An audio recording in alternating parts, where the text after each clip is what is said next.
बाबा साहब का एक नारा था, मैं उस नारे पर काम कर रहे हैं। जैसे शिक्षित बनो, संगठित रहो और संघर्ष करो। शिक्षित, जो भी अभी प्रेजेंट सरकार हो, प्रीवियस सरकार हो, शिक्षा पे पूरा अटैक है उनका। हमें शिक्षा का देखो, स्कूल्स बंद किए जा रहे हैं और प्राइवेट स्कूल खोले जा रहे हैं, निजीकरण किया जा रहा है। जो ये और इनके बच्चे, आपने देखो जो बड़े बड़े पॉलिटिशियन हैं, इनके बच्चे विदेश में पढ़ रहे हैं और यहाँ का न्यू एजुकेशन पॉलिसी लाकर हमारे बच्चों को उसका वो against anti teacher as well as anti students है। तो एक तो अटैक वहां पर है और उसके बाद है, अगर बच्चे फिर भी, हम इतनी मेहनत से, कि हम इतने जागरूक हैं, बाबा साहब ने कहा था शिक्षित बनो, हम फिर भी पढ़ रहे हैं। किसी भी गांव में जाकर गरीब से गरीब जो मतलब किसान होगा वो भी अपने बच्चे को पढ़ाता है। पर इन लोगों ने देखा कि इन बाबा साहब ने कहा कि शिक्षित रहे और शिक्षित बन रहे, इनको आगे अटैक किया जाए। क्या? प्राइवेटाइजेशन। प्राइवेटाइजेशन मीन्स जॉब्स खत्म करना है। अब प्राइवेट ही आ रहे, प्राइवेट यूनिवर्सिटीज सब कुछ है और मतलब क्या नाम, जो डेली बेसिस पे लोगों को लिया जा रहा है और उनको कितना दिया जा रहा है, 11-12 हज़ार रुपए दिया जा रहा है, जो कि बहुत ही है। वो कुछ नहीं कर पा रहे। एक अगर इकोनॉमिकली वो कितने हो गए, बहुत इकोनॉमिकली बहुत ही वीक हो गए, उनके पास कुछ नहीं है, वो गुजारा नहीं चला पा रहे हैं। तो बाबा साहब का क्या था, पढ़ लिख कर जॉब में आएंगे और जॉब में आएंगे तो मतलब सशक्त होंगे, एम्पावर्ड होंगे और हम लड़ पाएंगे। तो एक अटैक ये भी है, प्राइवेट, इनको खत्म कर दिया जाए। और अब एक उनका नारा ये था उसमें, संगठित। तो संगठित कैसे होंगे? ये पूरी की पूरी ताकत कास्ट को सब कास्ट में बांट रहे, रीजन डिफरेंट जो रीजन्स है उनको भी डिवाइड करने पे पूरे लगे हुए हैं। तो अगर ये डिवाइड ही हो जाएंगे तो संघर्ष कहां से करेंगे? तो अगर इकट्ठे अलग, मतलब आपने देखा है एक कैटेगराइजेशन है, रिजर्वेशन भी उसको भी बांटा जा रहा है कि तुम्हारा ये, तुम्हारा ये, तुम्हारा। और हमारी सीटें कि आप जातिगत क्या जरूरत है, आप तो आर्थिक आधार पर करते हो। लोगों की हम मांगे, मैंने शायद आपको पिछली बार भी समझाया था कि अभी हमारा रिजर्वेशन SC ST OBC को मिला के एजुकेशन में 22% भी नहीं है, जबकि 49.5% होना चाहिए था कॉन्स्टिट्यूशनली। वैसे देखा जाए 85% होना चाहिए था। बताओ, अभी तो सारा का सारा खाली है। इन हमारे लोगों को समझना पड़ेगा। यूजीसी बिल भी आ रहा है, उसका भी विरोध हो रहा है। बताओ, हमारे पास इतने बड़े स्ट्रॉन्ग जो रूल्स और रेगुलेशन है, वो इम्प्लीमेंट कर दे, वो इम्प्लीमेंट नहीं किया जा रहा है। अगर वो भी इम्प्लीमेंट कर दे तो डिस्क्रिमिनेशन होगा नहीं। मैं यूजीसी रेगुलेशन का वेलकम करता हूँ उससे, बट जो हमारे जो पिछले जो SC ST एक्ट है और भी बहुत सारे हैं, उसके अभी आप देख लो, क्या इन्होंने जो भी डिस्क्रिमिनेशन हुए हैं, क्या इन्होंने कोई सॉल्व किए? और सॉल्व करने वाले कौन है? वो इनके ही लोग हैं। इनके ही लोग हैं, लगभग 99% इनके ही लोग हैं जो डिस्क्रिमिनेट कर रहे हैं और वो जांच करेंगे। ये भी दुर्भाग्य है। हमारा सिर्फ ये है कि हमारा हर यही जांच करता है। और हमारे जो हमारे लोग हैं, जब तक वहां पर रिप्रेजेंटेशन नहीं होगा तब तक कुछ नहीं हो पाएगा। हमें ये चाहिए। और जब हम आपके माध्यम से ये भी कहना चाहेंगे, जो बाबा साहब का नारा था, शिक्षा बनो, शिक्षित हो और संगठित रहो और संघर्ष करो। और बाबा साहब ने एक और दिया था, जो वोट दिया है हमें, जो वोट का अधिकार दिया है। और लेकिन सर अब तो ईवीएम है, कैसे आप वोट का? ईवीएम है तो ईवीएम में फिर एक हमारे बात, अब मैं ये कहना नहीं चाह रहा हूँ आपके माध्यम से, कभी ना ईवीएम है बिल्कुल हेरा फेरी हो रहा है, पर इसके साथ साथ तो लोग वोट भी तो दे रहे हैं उनको।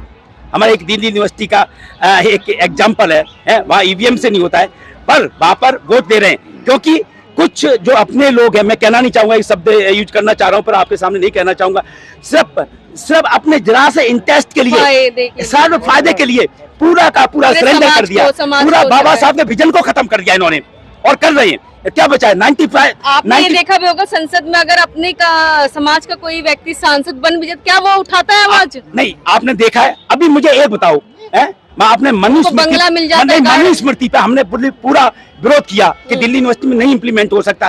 कोई भी एमपीस और किसी भी पॉलिटिकल पार्टी का संगठन भी कोई सामने आया नहीं, आया कोई भी नहीं। This is unfortunate. हम बैकलॉग की लड़ाई लड़ रहे हैं। तो आप कैसे, किस तरीके से अब आप लड़ाई को देखो, हम झुकेंगे नहीं बिल्कुल भी। हम अपनी लड़ाई हमेशा लड़ते रहेंगे, बिल्कुल हम लड़ते रहेंगे।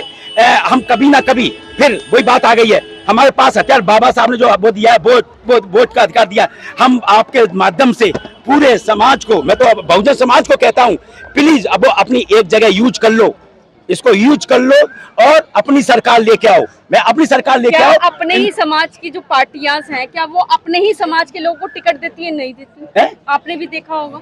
नहीं, हमारे समाज को जो रिजर्व पोस्ट है वहाँ तो देती है ना, वहाँ तो देती है को ना। तो देती है, लेकिन अभी आपने सुना होगा मायावती जी का भी, क्या उन्होंने टिकट का जो ऐलान किया था, आपने भी सुना ही होगा। नहीं, वो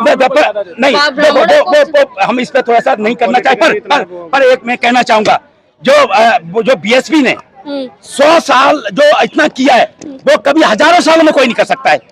एक इनके हमारे जो आइकन्स हैं उनके बारे में बीएसपी ने ही बताया, ये हमारे आइकन्स हैं, उनके पार्क बनाए इन्होंने। बताओ, एक पार्क भी इन्होंने एक पार्क भी बनाया हो यहाँ पर, और जिनका उसको क्या दिया, वो खा गया, चारा खा गया, ये खा गया।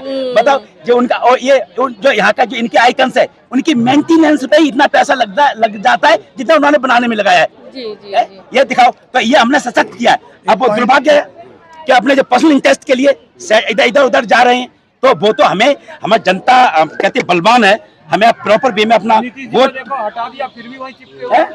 एक पॉइंट मुझे ऐड करना है। देखो, मैं ये कहना चाहता हूँ कि जो बाबा साहब ने आरक्षण को एक मेथड बताया था, reservation is a method to give representation, है ना। इन्होंने आरक्षण को एक जो शब्द है उस शब्द को एक अछूत शब्द की तरह हमारे लोगों के खिलाफ नीचा दिखाने के लिए किया, जबकि बाबा साहब का तो सवर्ण को भी मिल रहा है। हाँ, वो लड़ाई हमारी आरक्षण एक मेथड की नहीं है, लड़ाई हमारी है कि हमें हमारा अपना जो प्रतिनिधित्व है, जो रिप्रेजेंटेशन है, होना चाहिए। हम उस रिप्रेजेंटेशन की बात करते हैं। आरक्षण उसका एक तरीका हो सकता है, लेकिन ये क्या करते हैं, क्या लगता है कि सर आरक्षण के जरिए से भी अब तोड़ा जा रहा है? नहीं, वो क्या कर रहे हैं कि समाज को डिवाइड कर रहे हैं, और ये जो रिप्रेजेंटेशन देने के लिए जो इसका एक मेथड था, ये इस विधि को वो हमारे ही खिलाफ इस्तेमाल कर रहे हैं कि भाई ये तो सोशल डेमोक्रेटिक टीचर्स फ्रंट द्वारा जो है यहाँ पर जो है बाबा साहब जी की 135वीं जयंती मनाई जा रही है। हमारे साथ कुछ टीचर्स जुड़ चुके हैं। सर, अपना नाम बता दीजिए। मैं प्रोफेसर अनिल कुमार हूँ, computer science department, Deendayal Upadhyay College, Delhi University में। सर, क्या कुछ कहना चाहेंगे? सर, आज इतना पावन पर्व है और आज तो कुछ ज्यादा ही भीड़ देखने को मिली पिछले साल के मुताबिक। देखिए मैडम, बात ऐसी है कि भीड़ तो ये ना हमारे जज्बात हैं, ये भीड़ जो है ना हमारे इमोशंस को शो करते हैं। जो हमारी कम्युनिटी है, जिस तरीके से हम बाबा साहब को मानते हैं, उनको मानने का, उनके उत्सव को मनाने का, हर्षोल्लास का ये उत्सव होता है जी। और ये हर साल पार्लियामेंट में होता है, कोई नई बात नहीं है, और हर साल बढ़ चढ़ के हम लोग हिस्सा लेते हैं। और हम सोशल डेमोक्रेटिक टीचर फ्रंट, जो कि दिल्ली यूनिवर्सिटी के टीचर्स का एक ग्रुप है, और बाबा साहब का जो विजन रहा, जो उनकी क्लैरिटी रही कि हमें आगे समाज को कैसे ले जाना है, उसको लेकर के उन्होंने जो आइडिया दिया, उसी आइडिया को हम आगे ले जाने का काम कर रहे हैं। पिछले 25 सालों से ये ग्रुप यूनिवर्सिटी में एस्टैब्लिश है, और टीचर के जितने कंसर्न्स हैं, चाहे वो रिजर्वेशन पॉलिसी का हो, चाहे प्रमोशन का हो, चाहे एनएफएस का हो, तो इस तरह के बहुत सारे मुद्दे हैं जो कि हमारे दलित वंचित समाज के लोगों को अफेक्ट करते हैं, और उनको न्यूट्रलाइज करने के लिए, उनको मजबूत करने के लिए, उन मुद्दों को हम यहाँ सब इकट्ठे होते हैं, एजुकेट करते हैं, लोगों को बताते हैं कि किस तरह से आप अपने सिस्टम में रह के जो कुरीतियाँ हैं, जो आपके ऊपर अत्याचार हैं, उनसे लड़ने की आप में क्षमता है, और आप जो है कानूनी व्यवस्था के तहत उन चीज़ों को सही रूप से आगे ले जा सकते हैं। सर, आपका परिचय? मेरा नाम डॉक्टर रविंद्र है, रविंद्र कुमार। मैं भौतिक विभाग में हूँ, श्यामलाल कॉलेज। सर, क्या कुछ कहना चाहेंगे? हर साल की तरह आज भी मनाई जा रही है, वही चीज़ें हैं। पहले तो मैं आपको 135वीं बर्थ एनिवर्सरी बाबा साहब की जयंती की मुबारकबाद। आप सभी, धन्यवाद सर। आप सबको बहुत बहुत बधाई हो उसकी। जहाँ तक बात सेलिब्रेशन का है, तो सेलिब्रेशन तो संसद भवन पे बहुत लंबे समय से रहता है जी। ये आज की बात नहीं है, बहुत लंबे समय से है, और हमारा ग्रुप भी पिछले 11 साल से लगभग यहाँ पर अपना स्टॉल हमेशा लगाता है।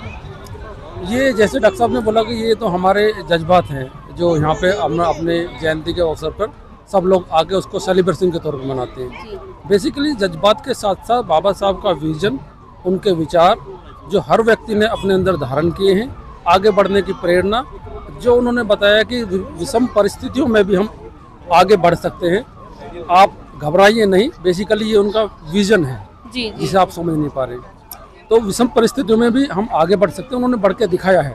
तो उन्होंने बताया कि आप घबराइए नहीं, आगे बढ़िए। और यहाँ जितने भी पब्लिक है, जो भी आप देख रहे हैं, दुनिया के देश के कोने कोने से यहाँ पर लोग आते हैं, वो इसीलिए आते हैं प्रेरणा लेने के लिए। वो हमारे प्रेरणा स्रोत है। प्रेरणा स्रोत कभी भी जाते नहीं हैं, वो आपके अंदर आत्मा में धारण हो जाते हैं।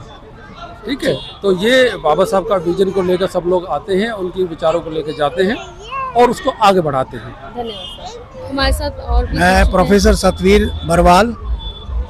मेरा आज के दिन ये मानना है कि जो बाबा साहब के मौलिक विचार थे, क्योंकि अभी देखने में ये आता है कि बाबा साहब की जो टीचिंग्स हैं या उन्होंने जो समाज को संदेश दिए, उन्हीं संदेश को तोड़ मरोड़ के परोसने की कोशिश रहती है।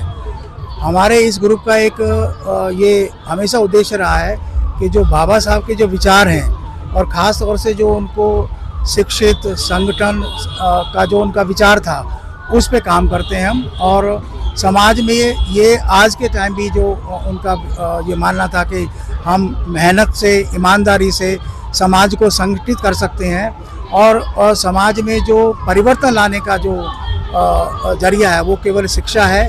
शिक्षा के माध्यम से ही समाज में हम परिवर्तन ला सकते हैं। उसी एक विचार को पकड़ के ये जो हमारा SDTF है उस पे काम करता है। हम ना केवल दिल्ली विश्वविद्यालय में काम करते हैं, बल्कि हम जो आउटस्कर्ट्स हैं, गाँव में, मोहल्लों में, जहाँ कभी हमें शिक्षा के प्रचार प्रसार के लिए खास तौर से हम जो तार्किकता है, रैशनैलिटी, उसको के बारे में बातचीत करते हैं और जितना भी अंधविश्वास है या जो आडंबर है, उन चीज़ों से अपने लोगों को बचाने की कोशिश करते हैं। तो ये हमारा आज के टाइम, आज के समय में, आज के दिन बल्कि ये संदेश है कि समाज को शिक्षित